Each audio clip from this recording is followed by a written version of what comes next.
quick we get started, the quicker we finish. Right. All right, so, roll call? Yes. Okay. Please answer when your name is called. This is the June 25th, 2019 meeting of the Regional EMS Council of New York City. Dub Jacob, Ari Weiss, Denora Claudio. Here. Oh, hi. Lillian Bonsignor,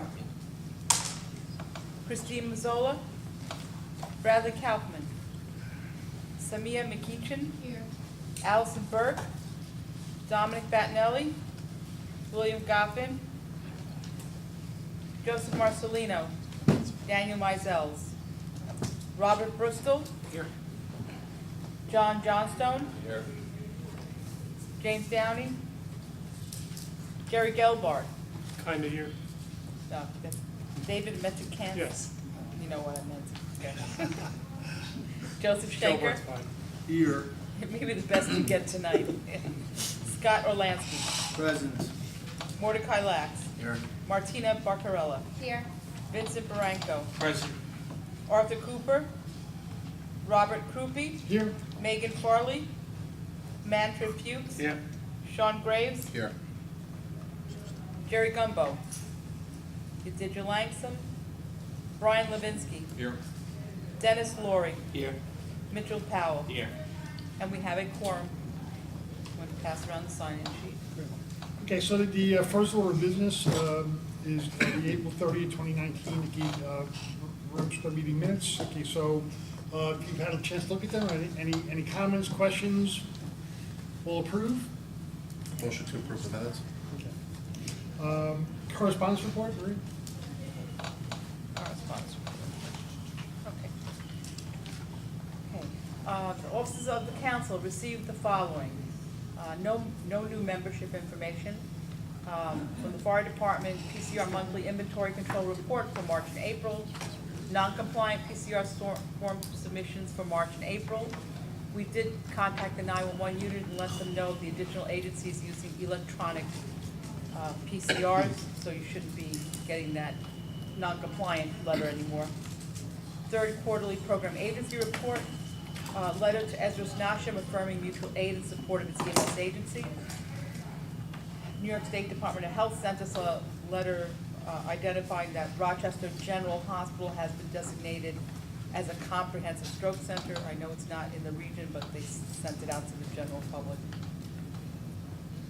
Pediatric Emergency Care Coordinator application from West Queens VAC. We received the transfer of operating authority application for Glendale being transferred to Ridgewood. The application was announced via email and posted on the REMSCO website. Public notice was emailed and published in the New York Times. No negative comments were received.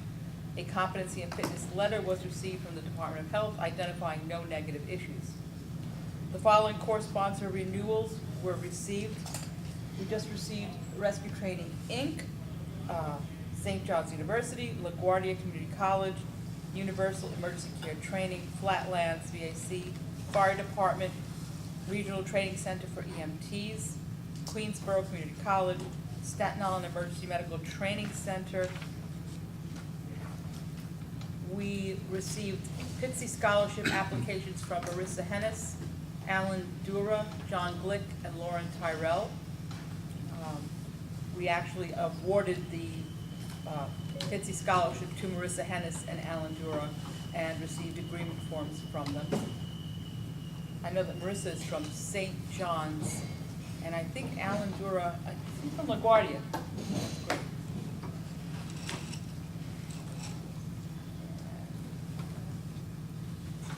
We received an article from Cranes regarding goat tenna. I have a copy of the article, and we can discuss that later. The offices of the council sent out agendas, minutes, and associated minutes for the meeting. Letter to Department of Health recommending approval of the transfers for Empress and Emergent Care. That was confirmed by the state. We sent a letter to the New York State Department of Health with the following EMS award nominations. Julian Cox for Advanced Life Support Provider, NYU Langone for Agency of the Year, Saba Gulzar for Youth Provider, EMS educator, Morty Lax. Physician of excellence, Michael Redlener. Excellence in EMS quality and safety, Nicole DeSalvo. And EMS leadership, Marty Grillo. And that's it. Okay. Oh, election of at-large. Okay. As you know, every year, or sometimes twice a year, we create a nominating committee to fill at-large seats. Our organizational seats obviously are filled by organizations. We had one vacated seat because Scott Chang now works for the Regional EMS Council. Welcome, Scott. We're very pleased to have him on board. He's going to be doing, what is your new title now? You're taking Joe's job? I'm doing white Joe. Yeah, emergency preparedness and also our CTC coordinator. Okay, so, our nominating committee met. First, let me just, we received 3 applications. Matthew Smith, Danielle Moulton, and Nancy Benedetto were nominated to fill the one at-large seat. The nominating committee of the Regional EMS Council met on Wednesday, June 6th, and the nominating committee members were Robert Krupe, Marvin Raidman, Bradley Kaufman, Yadidja Langsam, Scott Olansky, and Michael Jones. The primary function, you were on the committee, right? Yeah. Okay. The primary function of the nominating committee, which is comprised of 3 members of the board of directors and 3 members of the regional council, is to review the nominees for appropriate provider representation and balance, as well as the expertise of the individuals in the areas most appropriate for the particular period of time the regional council is electing at-large members. The nominee that was selected was Nancy Benedetto. Members' terms are for 4 years, ending 2023. We have ballots here, and we can take names from the floors to add on to the ballot.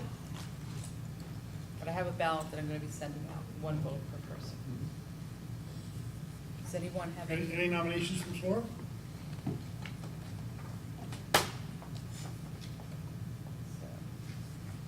So just, it's the ballot's got only Nancy's name on it. You can fill in a name if someone comes up with another nominee. And then someone from you will count that. One of the members will count.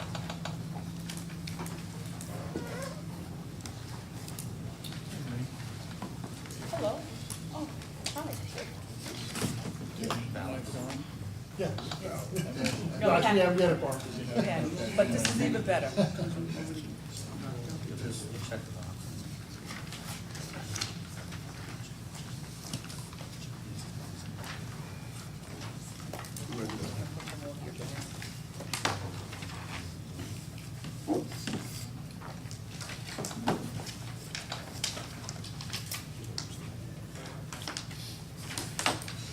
Art and Megan just came in.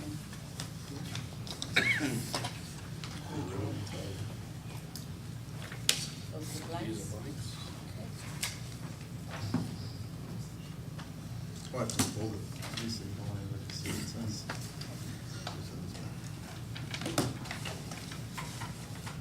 I guess once you mark them, just hold them up, I'll collect them.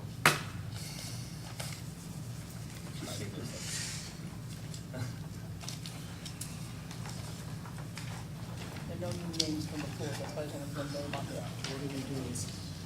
Nominations for at-large member. Oh, that's nominated, and there are no new names from the floor, so. I'm gonna move that chair for this, Joe. Yeah.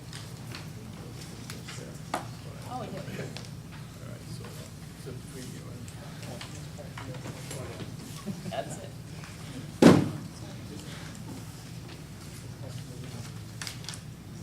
So, okay, so we're voting now, are we? Yeah, just give your sheet to Joe when you're finished, we'll count it up and we'll be done.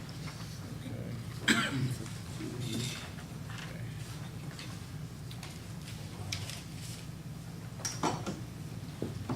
there anyone not getting a ballot?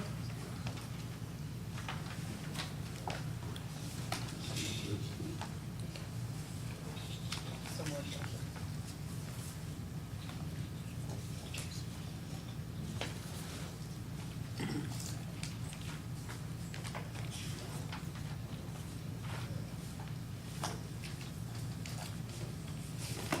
Should we move on so that we don't, I'm sure that we're all riveted by what the decision will be, but Yeah, we can do that. Riveting. Okay. But then again, the next report is from the Well, person who's he's- counting the yeah. votes. Well, you know, we can go right to the Yeah. ambulance committee Okay. report and just get that over with. that's you. So the ambulance committee report? The ambulance committee met right before this meeting. We did not have a quorum, so we did business by consensus. There were no new applications for determination of public need. We had a very brief, and by brief I mean non-existent, discussion of the transfer of operating authority from Glendale Volunteer Ambulance Corps 7383 to Ridgewood Volunteer Ambulance Corps 7368, which Marie will read the full language shortly, and we will have to do a roll call vote on that. From the ambulance committee, it came forward as a consensus that we have no objection and that we agreed to the transfer. But again, there was no quorum. And there were no barriers to fitness and competency. The ambulance committee tag reports, the mapping tag will meet over the summer. The sticker tag, the security sticker tag had no new applications, and the security ID tag had no updates, but will also be meeting over the summer. And that's the end of my report. Okay. So you want to read their motion, and we can take a roll call vote? Okay, just for a little background, these are two volunteer ambulance services who are merging. Their territories will merge, I guess memberships will also merge, and they have a merged board of directors. This is helping to save volunteer territories in New York City. So it's a positive thing. Ridgewood merged earlier with Middle Village.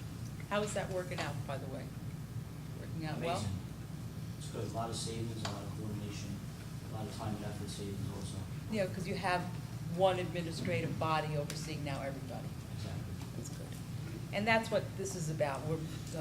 Ridgewood is merging with Glendale. They are both cooperating with each other.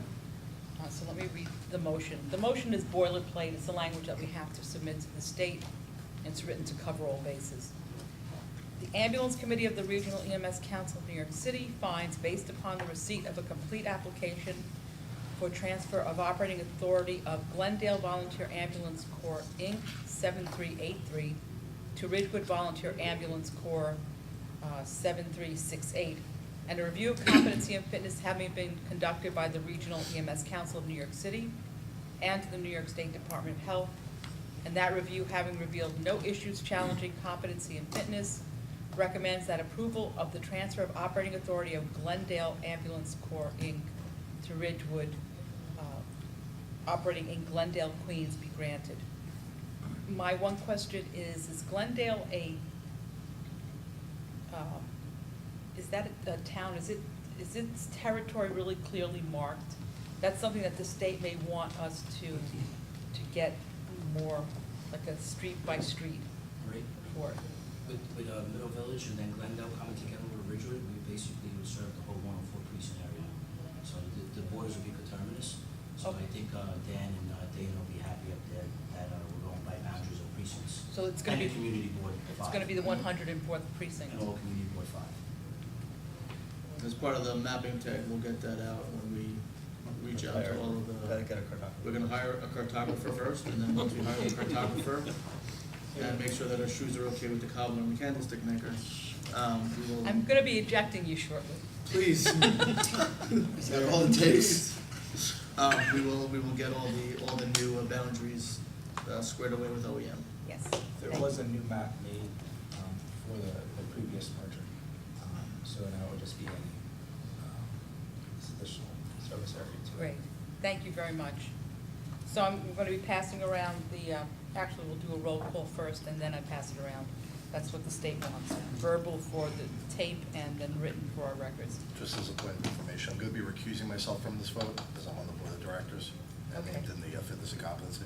I will mark that down. Anyone else feel the need to recuse themselves?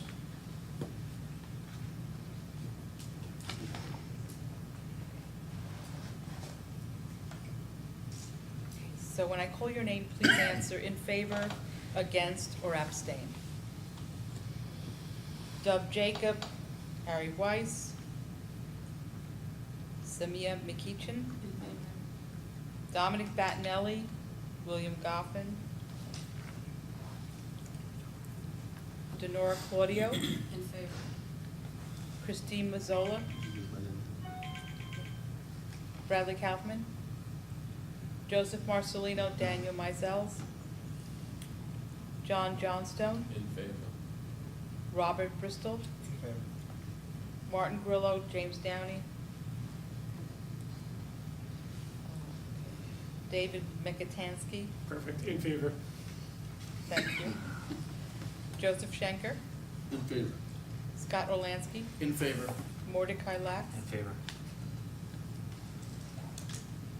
Martina Baccarella, In favor. Vincent Branco, In favor. Arthur Cooper, In favor. Robert In Krupe, favor. Brian Levinsky, In favor. Megan Farley, In favor.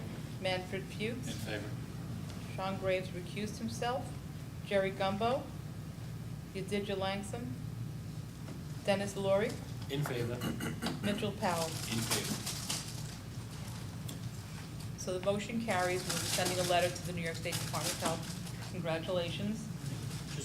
Just like to thank everybody on behalf of the Ridgewood Ambulance. I look forward to working with everybody in the future to do some more stuff for the ambulance community and the volunteer sector.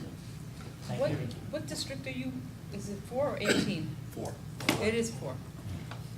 Pass this down, everyone could just sign it. Okay, so now So can, now back to the election at large members. Do you have a count? We do, we have 17 in favor, 1 abstention. so it's carried. Thank you very much. Recusal, right? My book. No abstention. Recusal. Okay, next, No, that was for Nancy. That's not your vote. That was for Nancy. That was for Nancy. Oh, 17 in favor, 1 abstention. that's fine, okay. okay, next, emergency preparedness update, Joe? All right, so, we continue to work with the New York City Department of Health on the after-action report from the 2019 Surgex drill that occurred in March. Related to that planning initiative, we conducted a survey of all the commercial ambulance services within the region to determine the response capabilities for providing mutual aid. We did get a full response from all 18 services, so I want to thank all the agencies for responding to our survey requests. And what the survey sought to do was to see their potential mutual aid response capabilities given various timeframes. So we asked them the number of units they would be able to provide if they during a no-notice event. So basically, they had within an hour they had to get a unit on the road to provide for mutual aid. Then we asked them the same sort of questions if given 8 hours, 12 hours, and 24 hours of time to operate their action plans for emergency staffing, putting extra vehicles on the road, doing rescheduling of units, things of that nature. So the full report is going to be coming out next week, but there were a couple of different takeaways that I thought that the council might be interested in. So in total, there are 747 total ambulance units within the commercial sector that are DOH certified. Of that, 486 staff BLS units and 112 staff ALS units operate daily. So that's about 80, so out of all the ambulance vehicles that they have certified, they operate just over 80% of them on a typical weekday that are actually in service and not held in reserve or out for maintenance, or they may still have them in their fleet, but they're putting the vehicle out to pasture. So when agencies responded that when given no notice, in total, the commercial sector would be able to provide 79 BLS ambulances and 27 ALS units during a no-notice event. So that represented 16% of their active BLS units and 24% of their active ALS units, which I thought was a fairly high number, given that, you know, during no notice, we're telling you, get the units out now, pull them out of whatever operations that you have them currently in. For comparison, I mean, that's obviously a significant number of ambulance units. For comparison, the city of Philadelphia in their 911 system in total only operates 55 ambulance units. And that's about 40 BLS and 15 ALS. That's for the entire city of Philadelphia. Our commercial services are able to provide more than that as a mutual aid potential for the city. Those units, when given 8 hours of opportunity to provide 8 hours of notification or one typical working tour, those numbers went up to 129 BLS units and 45 ALS units, representing 25% and 45% of BLS and ALS units respectively. So that obviously was a significant increase. So if we give our providers one tour's notice to say, okay, for the next operating tour, what give us some mutual aid responses, gave them time to call in additional staff, reschedule units, put some additional units on the road, they were obviously those numbers went up significantly. Interestingly enough, after that time frame, for the most part, the response level basically plateaued, particularly on the ALS side. So there was no difference between 8 hours and 12 hours. And between 8 hours and 24 hours, the number of ALS units that agencies indicated they could provide only went up from 47 units to 48 units. So for the most part, you know, agencies, once they can, the units they can initially identify that they can pull out, that's basically it. Doesn't matter how much extra time you give them, they can't give you anything more. The number of BLS units did go up a little bit more from 129 to 149. Not an insignificant number, but for the most part, the amount of resources plateaued after 8 hours. So we thought that information would be interesting for the council, and you know, that's going to help us in terms of our planning information. One thing of note, that total of 148 BLS ambulances and 48 ALS units, or rather 49 ALS units, is about what we've estimated that during our coastal evacuation planning that would be available for a regional event. So it's nice to know that our assumptions were pretty close to what was reported. And obviously that does not take into account any units that the volunteer sector could potentially offer. We did hold them out of this survey because it's difficult for volunteers to determine what their mutual aid response could be if they're not given a specific date, day of the week, time of day, you know, what else might be going on within their districts. So just the variability of it made us withhold them from this particular survey. We asked them what were the primary challenges with providing mutual aid units, and the two predominant factors that were reported by the agencies, and neither of which are really a surprise, were staffing shortages related to EMS providers working for multiple squads, multiple services, and they reported that there's just an inelasticity of demand for their services. So just as the 911 system, even during some, you know, a disaster event or some kind of citywide event, such as a snowstorm, just as the 911 system doesn't necessarily slow down, the same still applies for our commercial services. So obviously those that operate in the 911 system, they can't pull their units out. More than likely, during a significant event, they'll have to give supplemental units even. And then their interfacility demands won't be going down. In fact, they might be going up. So that was just a couple of findings that we looked at with the survey. Once again, thank you for all the agencies that took the time to respond. We appreciate it. And this is going to help us with our, you know, when we do our planning initiatives with the city, particularly Department of Health, OEM, FDNY, and State Health. So thank you guys very much for those who participated. With that, we are still distributing naloxone. Any agency needs it, just schedule time to come up to the office to pick it up.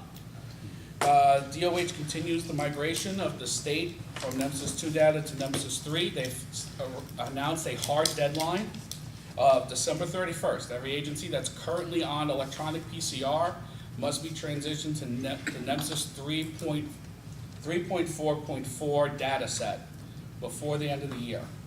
So speak to your vendor, whoever's providing your ePCR currently, and they've already sent out notices to most agencies telling you to put together a plan to transition over. This is especially important for the larger services.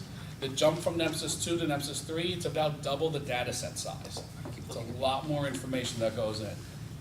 What's that, Morty? Can you keep looking at it? Yes. Also, agencies that are already submitting NEMSIS 3 data should be aware that next week the state's going to implement its newest schematron for that. They're adding about another 150 or so rules. So, most of them are very basic, nothing that's too out of line with what you would normally expect in a completed PCR. We'll email out that schematron to everybody. The vendors, all of your vendors should have received it by now and have implemented it into your system. So for the most part, the new schematron should not affect your uploads, but follow up with your vendors to make sure, because if you upload 50 calls now, so in the NEMSIS 2 system, if you uploaded 50 runs and one of them was bad, 49 went into the system, the one bad call got kicked back out to you. Now if you upload 50, one of them is bad, all 50 of them get kicked back to you. You have to look through the list of 50 to see which one is the issue. Sounds like they need a better system. All right, so it is of the utmost importance that you make sure that before the call even makes it into your database, that it's going to meet the state requirements. And if any agency needs some assistance with that, as Scott is taking over my emergency preparedness duties, I am shifting over to a focus on ePCRs, specifically to help agencies with this role, as well as some other data-related projects. So we've received the following DOH 5136 applications for ePCRs. Lifeline Ambulance, DOH 7292, changing vendors from ESO to Creative EMS on NEMSIS 3. Instacare LLC, doing business as Midwood Ambulance, DOH 1019, changing vendors from ESO to Creative EMS on NEMSIS 3. Richmond University Medical Center, DOH 0802, upgrading to NEMSIS 3.4.4 dataset. And Ambulance LLC, DOH 0408, changing vendors from Creative EMS to iPCR. All those applications were reviewed and approved and sent up to the state. Finally, on ePCR, we've been stating for some time that we're going to be reopening our applications, accepting applications for the regional ePCR system. That is going to occur tomorrow. So the announcement is going out tomorrow. We just received a shipment of tablets, new tablets to support this program. So any agencies currently on our system, the tablets that we gave you 3 years ago, if they're not working too well for you anymore, we can replace them. New agencies coming on, we can give you some hardware to get you started. Agencies that are coming on need to understand the idea of this hardware is just to get you started. And then the idea is that after this, your hardware becomes your responsibility. So we are providing our regional system at no cost to any agency that wants to get on the system up until the end of our grant period, which ends December 2020. We are fairly confident that we'll actually be able to get that extended out. There's a lot of state money that's being made available to help push everybody over to digital patient records. So just be on the lookout for that information, and we look forward to getting some additional agencies on board. We'll have a busy summer. That concludes the report. Okay, any questions for Joe? Thank you for a very thorough report. Okay, Training and Education Committee report. Actually, let's do program Oh. agency first. Oh, Program agency, we have our conference calls every month, and I just thought this would be interesting. The Department of Health had considered putting together a state level committee with representatives from every region